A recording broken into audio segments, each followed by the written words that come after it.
Greetings in the name Yahweh, the only name under heaven given among men whereby we must be saved. It's Brother Arnold again with a short message showing that God's name is not Hebrew.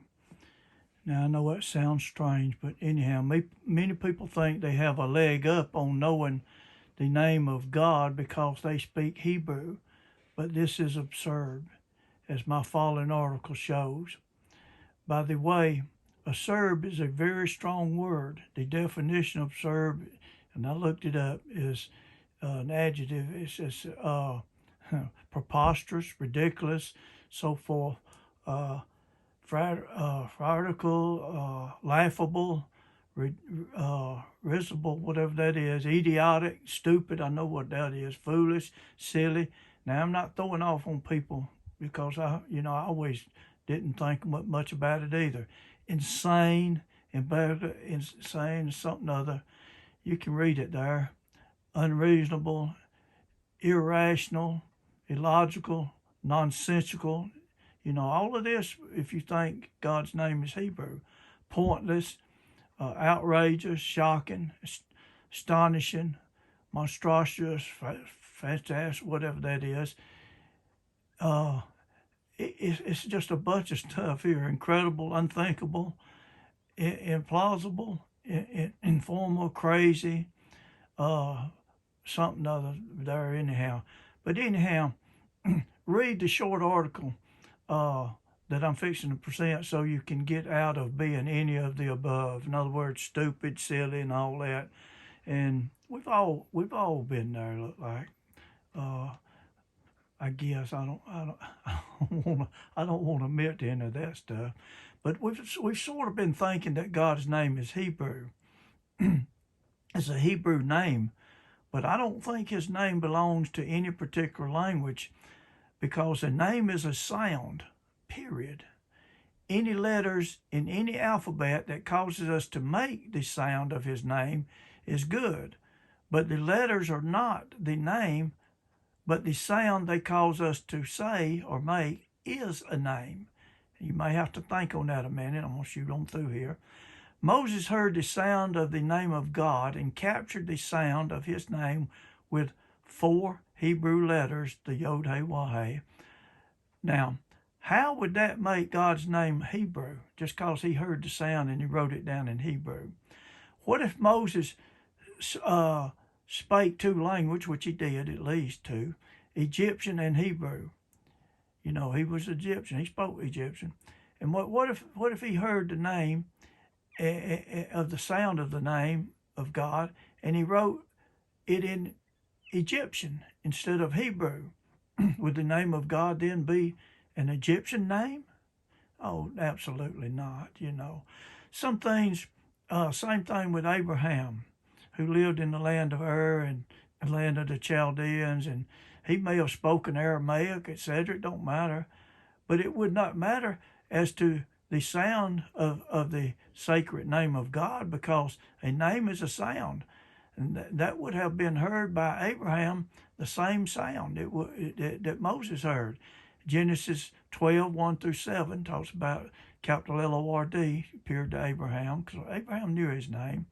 Genesis 13 and 4, you look it up. A lot of people don't think Abraham knew his name, but that's ridiculous too. But anyhow, it's absurd too, but when you read the scriptures. Anyhow, it's the same YHWH sound that was heard by Moses. And even if Moses spake Egyptian or Aramaic or Hebrew, it wouldn't mean that God's name belongs to any of those languages or any particular language on earth, because it is sounded the same in every language, because a sound is a sound, no matter what language hears it. They can write it down in their language. It don't make it belong to them. But anyhow, I'm going to show you how absurd this has been. We learn from the Hebrew writings that God's name has to do with self-existing and causing everything to be. But God self-existed before the foundation of the world, or before any man, or any language or alphabet. He didn't get his name from Hebrew or language, or he already had it. This is why I'm telling you, people probably don't think about these things, but I get these revelations all the time, stuff like this, and I'm going to start putting them up in little short things because it takes you a while to meditate on them. But I could stop right there and it should convince everybody that.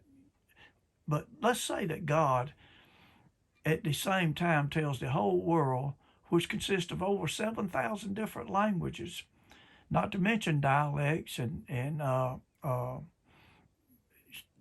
what do you call it? Not dialects, but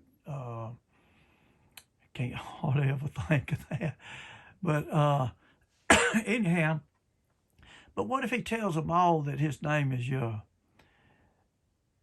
Is it and it is to be praised by the sound of YH, which produces a Yah sound in every language on earth, just like it does today. That's like in the YH in Hallelujah. It's spelled YH, but it sounded, they got Hallelujah, but it sounded Hallelujah in every language on earth.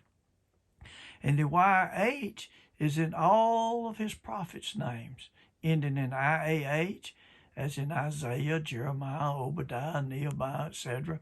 All written IAH in Greek, but the original is YH, not IAH. But either way, it's pronounced with a Yah sound because that is the sound of his name, that he raised Pharaoh up so that that sound, the sound of his name, would be declared throughout all the earth. And it sounded the same way in every language on earth, which sound is Yah. Therefore, every language hearing the sound of his name, now listen carefully, at the same time, which of the 7,000 language does the sound of his name belong to? For they all heard it, the same sound. They all heard the same sound and all wrote it down with their alphabet. Think about that.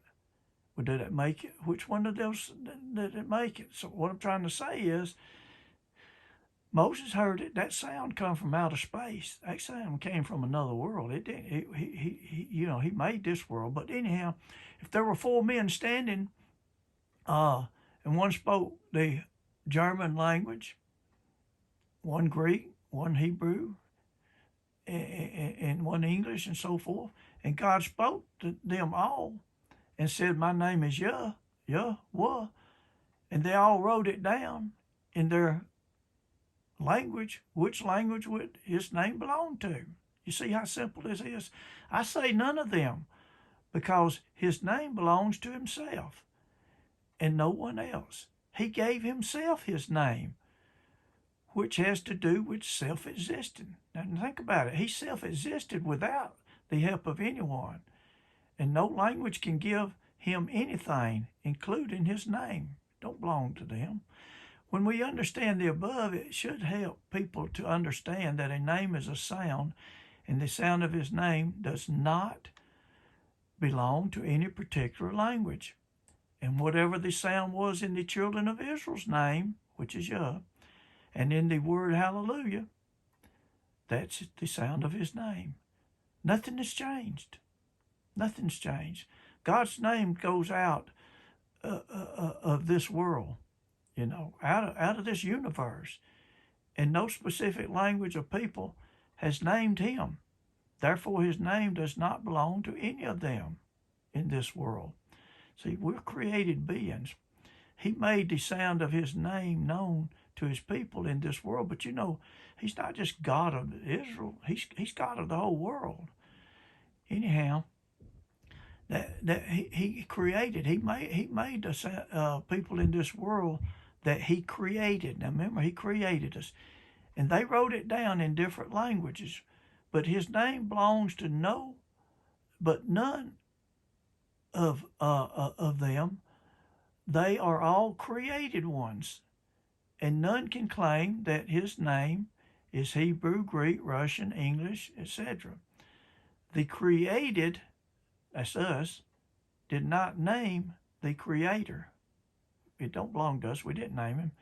And therefore, his name does not belong to any of them. So when someone tells you that they have a leg up on knowing what his name is because they speak Paleo-Hebrew or Greek or any other language, Aramaic, etc. Tell them that this is a poor man's, uneducated man's gospel also. It don't just belong to the rich and powerful and those that can read and write. Anyhow, just tell them that this is a poor man. He preached to the poor too. And we don't have to take anyone's word for what the sound of his name is, because we have been hearing it, the sound of his name, in the prophets' names and in Hallelujah with our own ears all of our lives. And we can hear as good as they can. We can hear this sound of his name as well as the Hebrew scholars. And we can mimic that sound just as well as they can. And it will be the same sound that God raised Pharaoh up, that the same sound would go into all the earth. And that sound is hallelujah, and it's that simple. It's pronounced, it's spelled hallelujah, but it's pronounced hallelujah. It don't matter what letters you write, it's what the end product is. But anyhow, it's not what language you know, like Hebrew, Greek, Latin, it don't matter. It's not what language you know, but it's what sound you hear with your own ears. Faith comes by hearing, not by languages. That's all I got to say right now. I'll make it real quick. I'm going to be posting a lot of quick revelations I get on stuff like this, and you can search them out and see if it's so. If you see where I'm wrong, let me know. But you can go to type in Brother Arnold Bowen on YouTube, and you can see different things. Look at all of my articles on the sacred name. A lot of people say they're a scholar, but we need to go on past that scholarship and become professors. A professor of such and such science, a professor of English, a professor of math. They go beyond scholars. We need to be professors. Talk to you later. Yours will. Shalom.